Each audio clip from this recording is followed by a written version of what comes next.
Hello guys, my name is German. I'm a student here at the University of South Florida. Today I will be talking about my observation at Affordable Dentures. This is a dental clinic that mainly specializes in surgery here in Tampa, Florida. I was lucky enough to give it the opportunity to be able to go and attend just for observation purposes. I used to go every Friday morning and I will leave in the afternoon depending on how busy the day was. Mainly the first thing that I did when I got there, I would get in contact with the doctor. The doctor would actually take me into his office and show me the procedures that were being done for the day. He would have a list of what steps to follow depending on the patient's medical records. So basically, it's just a daily routine for a doctor, for a dental doctor. I was just there mainly for observation purpose. I did not touch any patient. However, I was able to make cool interactions with the patients as they did not mind me being there, right? So they saw me as a student, and it was really a really fun experience.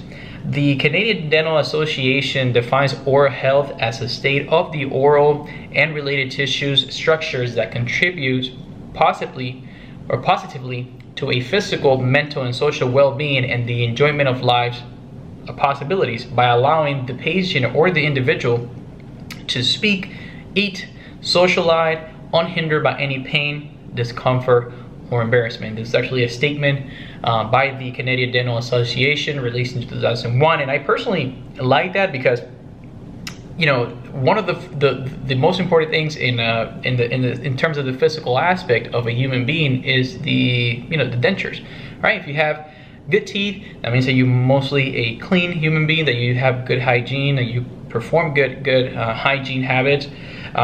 Because oral health affects the overall population or the overall health by causing significant pain and suffering, changing what an individual eats, the speech, the quality of life and well-being, and also the compartmentalization that involves the mouth separately from the body must come to an end. A lot of people, and I was actually taught, the doctor basically explained to me that a lot of people think that just because of the way you eat or the way you speak, you are making yourself prone to diseases, or susceptible to diseases, I should say. Oral health can come from many things. You can actually have bad oral health from genetics. There can be some structures in your jaw that can prevent you from doing certain functions, or you just have bad oral health because you don't practice it. This is probably like the most important thing that I got right from observing the dental lab. It's a lot of people actually come in with bad dental hygiene or oral health. Right, so millions of people suffer from persistent toothaches. They also actually experience poor quality of life and have few teeth as a result to address any social or material causes incorporated in oral health into the general health population, or health promotion, I should say. Oral health should be incorporated into health programs using social dental approaches to assessing needs and the shared risk factor approach to health promotion. This was actually a statement that came from Shine and Company during 2020, or 2000, I should say.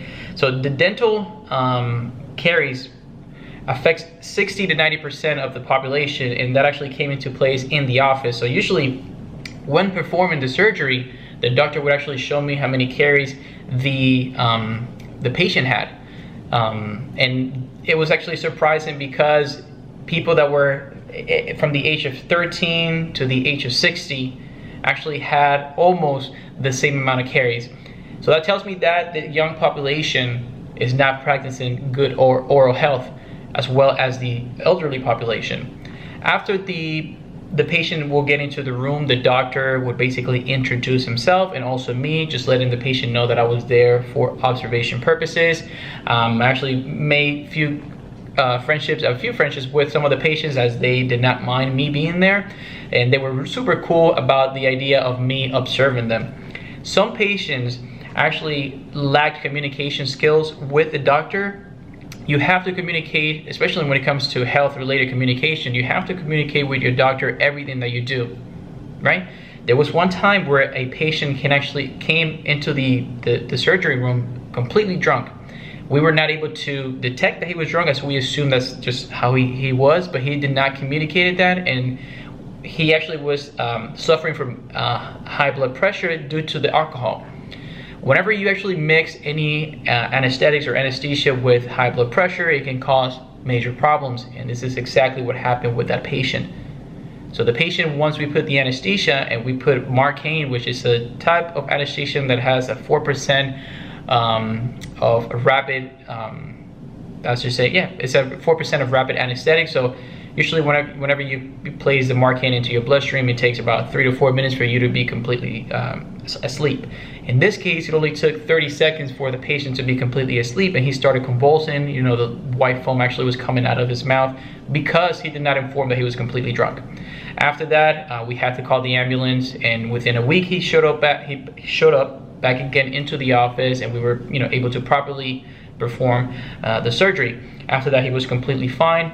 Another thing why communication is extremely important is because you need to actually educate your patients, and your patients must understand, using the words right that the doctor is using in this case, they must understand what to do after leaving the office. You know, can you imagine if a patient is being prescribed a specific antibiotic and they don't know exactly how to read the label, or they did not understand what the doctor told them on how to take the antibiotics? That can cause major problems. So that's why communication is extremely important.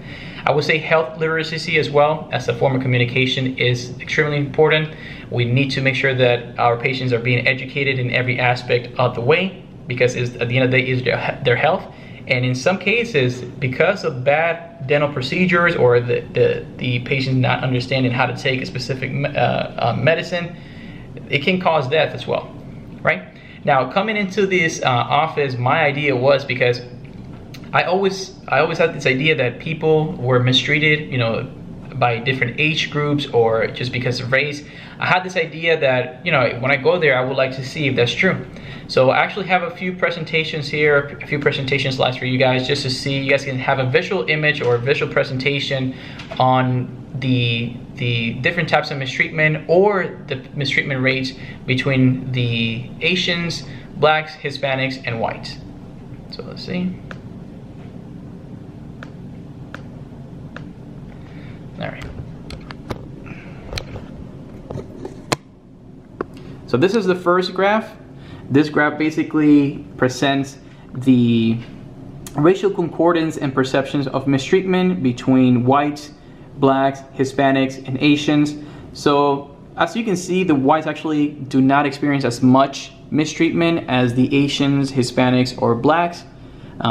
There is some type of mistreatment in the white community as well, but mainly it affects the Hispanics, blacks, and Asian.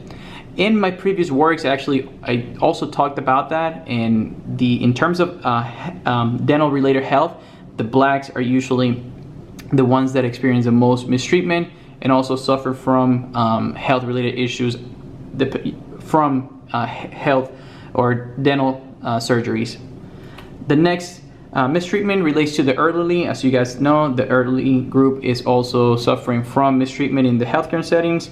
So for example, this graph talks about the intervention or the acceptance of intervention for elderly patients.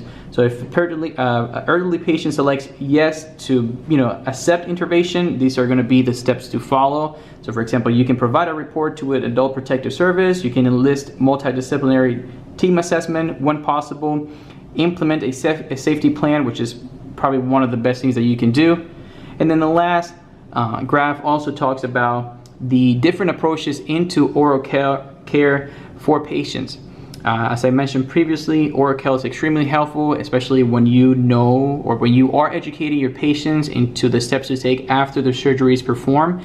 These are definitely the steps to take. So for example, organization, the way that your staff approaches, as it shows here, and also the staff views on the patient's needs would actually make the situation a lot better. It would actually show a better outcome to the patients. So this is definitely a really important graph to follow when it comes to oral health. Once again, I want to go ahead and thank you guys for the video or to watching my videos. You guys have a great one, and thank you.